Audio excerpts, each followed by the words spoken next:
Hello, everyone, and welcome to the long-term disability session of the ASRS Annual Employer Conference.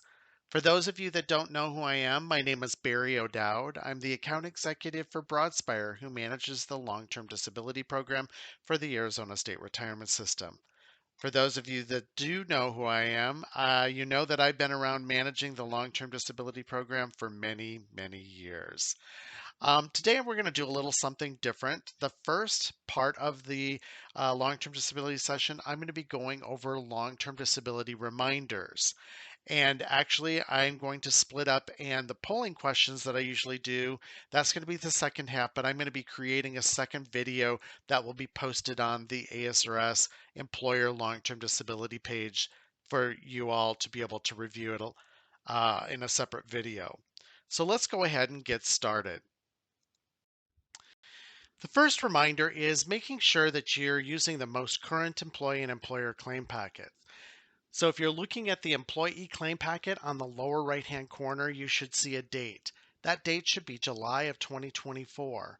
On the employer claim packet in the lower right-hand corner, you'll see January of 2024. If you're using anything other than that, please discard and make sure you log in and get the most current claim packet. You may be asked, if you're submitting older paperwork, you may be asked to complete new paperwork as legal language may have changed. Second reminder, you're responsible for starting the LTD claims process by providing the LTD claim packet to the member. Make sure that when you're providing that information, you're marking down somewhere, whether it's in a file in your office or in the employee's personnel file, of the date that you provided that packet, because you will need to provide that date on the employer portion of the packet. Remember that employees don't have to be off work completely to qualify for long-term disability. This was changed in 2019, where we started to implement utilizing FMLA and or an approved medical leave in determining the individual's data disability.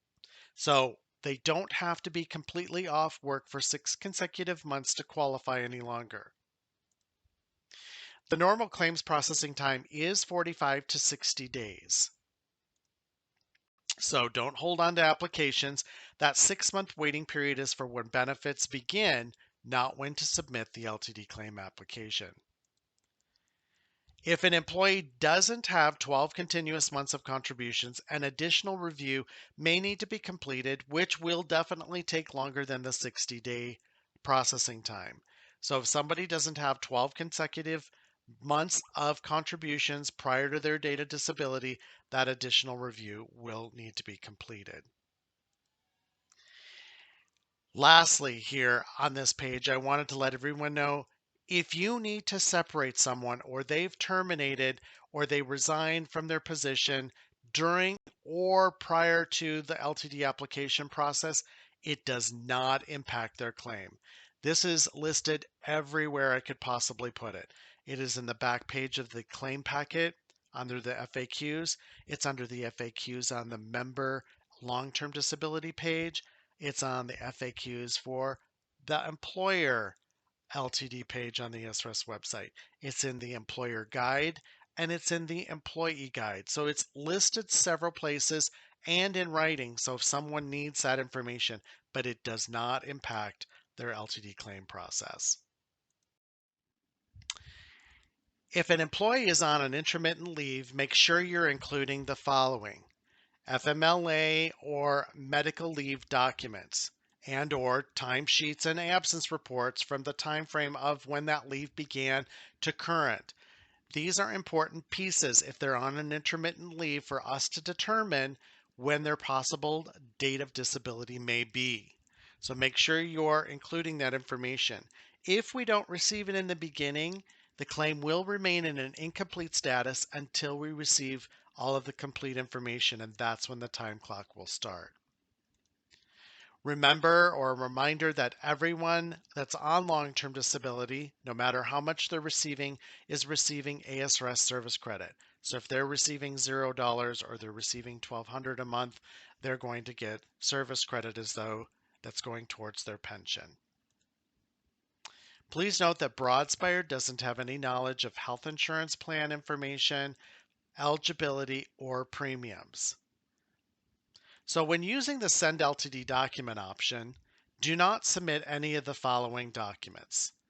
General questions without documents. This Send LTD document option through the secure messaging is exactly what it is. It's sending a document. If you have general questions without a document, you are not able to utilize this. That's where you should be sending an email to Broadspire, which we'll talk about in a little bit.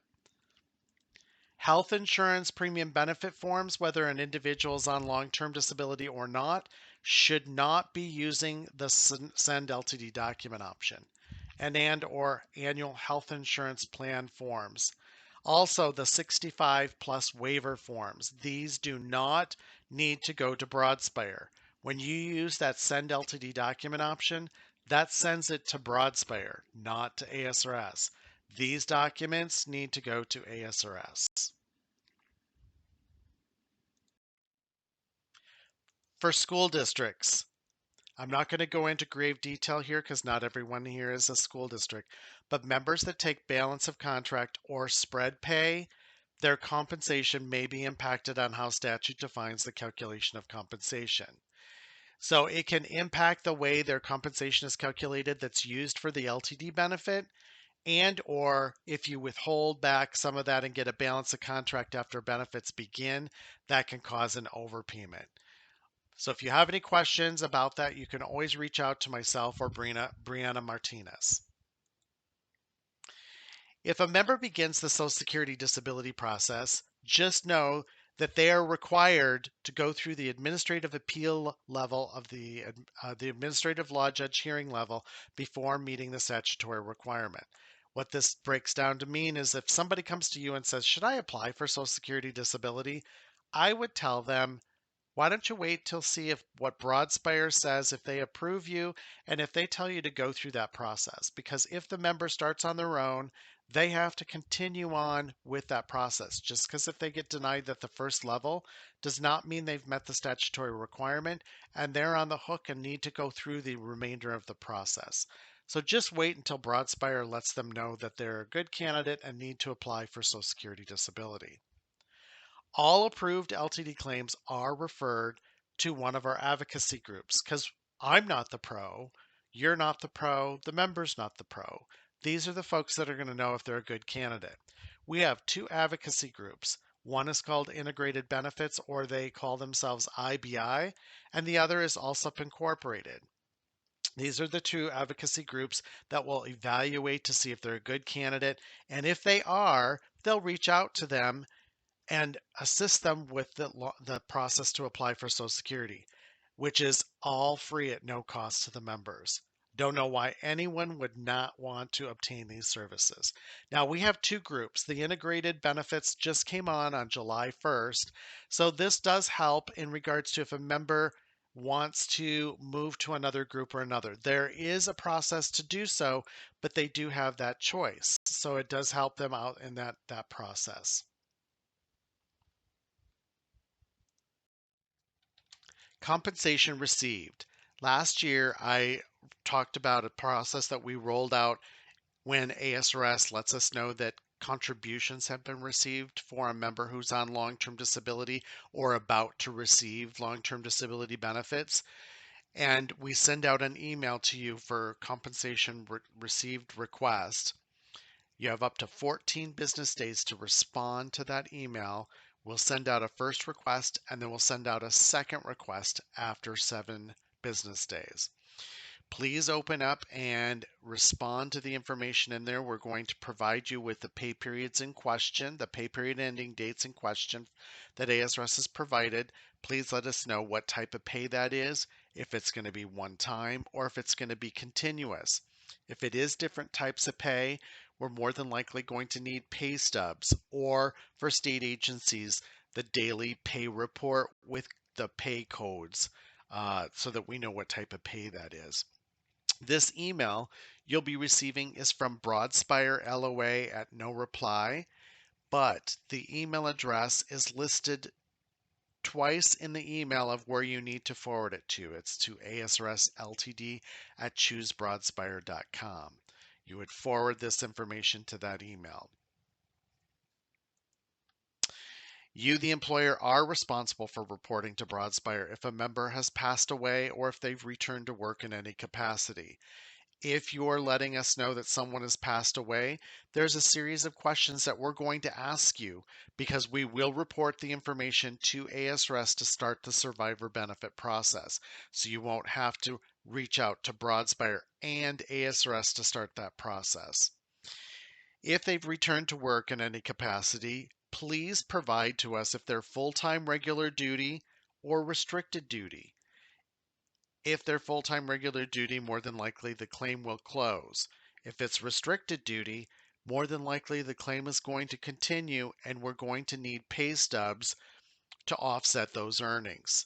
You as the employer are responsible for providing pay stub information every month for anyone who's receiving compensation and long-term disability benefits. These documents or the pay stubs or the pay reports from state agencies can be uploaded through the Broadspire portal, or they can be sent through the ASRS secure messaging because you are actually sending a document.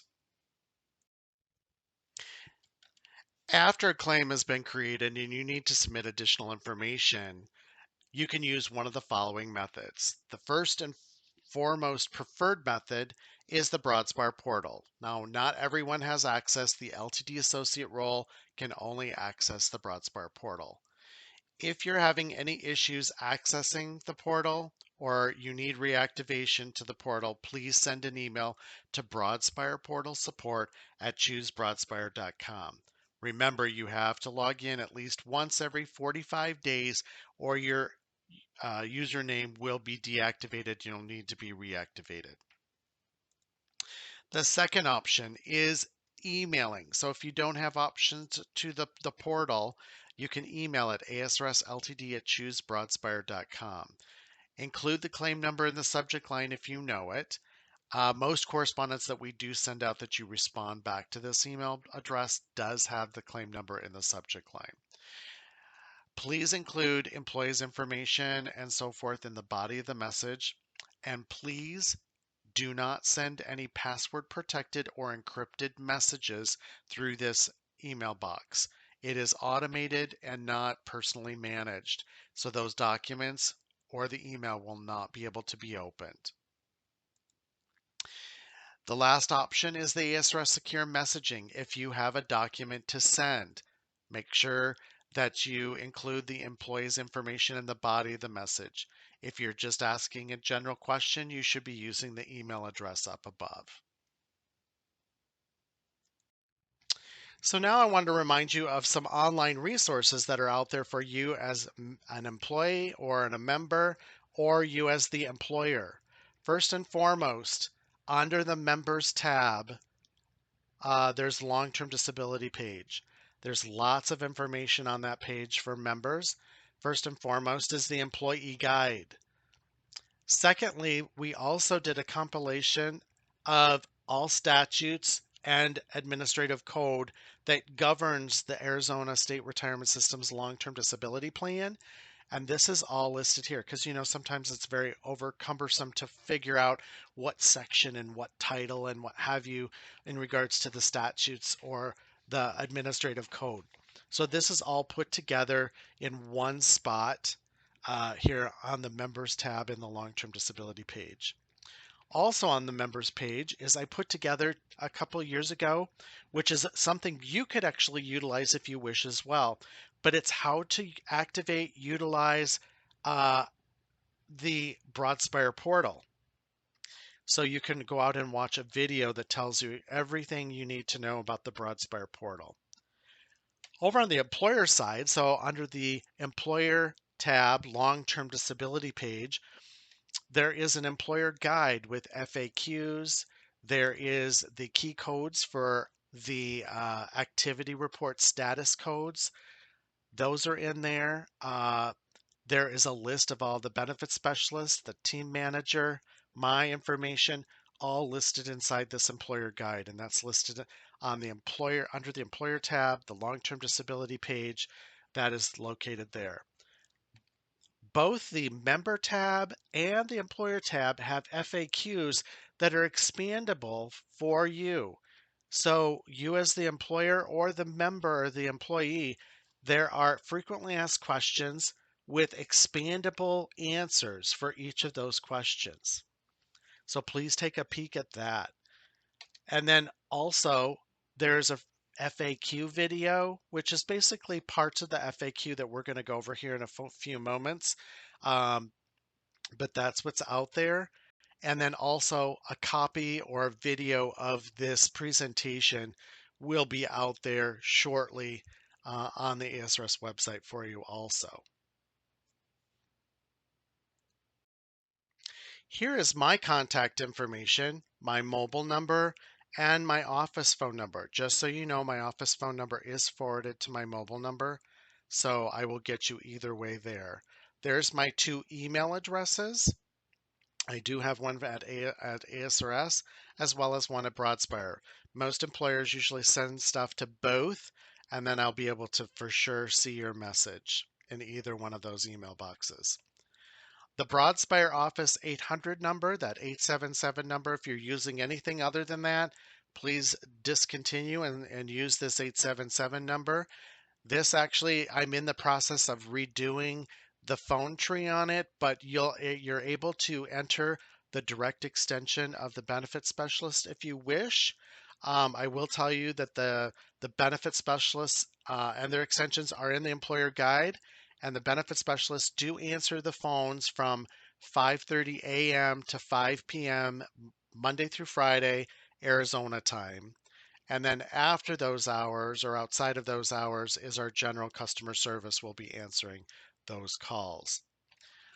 There is Brianna Martinez's contact information. For those of you that aren't aware who she is, she's the LTD plan manager for ASRS. She's another source of contact for the LTD program that you can go to as well.